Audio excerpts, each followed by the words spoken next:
এবার watch time কি করে নেবেন? আমি আপনাদের এর আগের ভিডিওতে দেখিয়ে দিয়েছি যে ভিউজ কিভাবে নিতে হয়।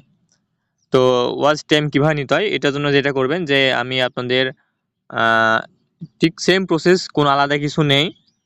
যে মাল্টি ভিউজে যাবেন, মাল্টি ভিউজে গিয়ে শুধু পার্থক্য একটাই যে আপনি যদি শুধু ভিউজ নিতে চান তাহলে এখানে 2টা 4টা বা 10টা ট্যাব ওপেন করবেন।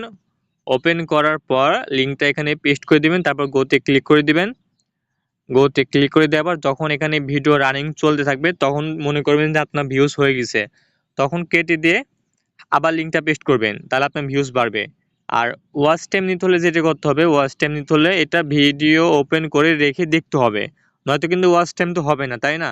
আপনি ভিডিও ওপেন করে যদি কেটে দেন তাহলে শুধু ভিউজ হবে, কিন্তু আপনাকে ওয়াচ টাইম করতে হলে 10টা 20টা 100টা ট্যাব, যার ফোনে যেটা ভালো স্পিড দেয় ওইটা করে আপনাকে ওপেন করে রাখতে হবে। তো এইভাবে আপনি যতক্ষণ ভিডিও ওপেন করে রাখবেন ততক্ষণ আপনার ওয়াচ টাইম বাড়তে থাকবে। তো এই ছিল ওয়াচ টাইমের ভিডিও।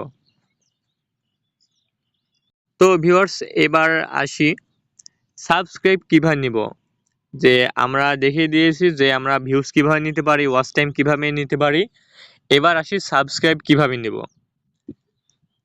আপনাকে সাবস্ক্রাইব নেওয়ার জন্য কিছু কাজ করতে হবে, সেটা হচ্ছে যে আপনি যদি এইভাবে ভিউজ ভিউজ নেন, ভিউসে কোনো সাবস্ক্রাইব আসবে না। আপনি যদি এভাবে ওয়াচ টাইম নেন, দেখা যাচ্ছে আপনি সারাদিনে যদি 100 ঘন্টা ওয়াচ টাইম নেন, সেক্ষেত্রে ইউটিউব কি করবে?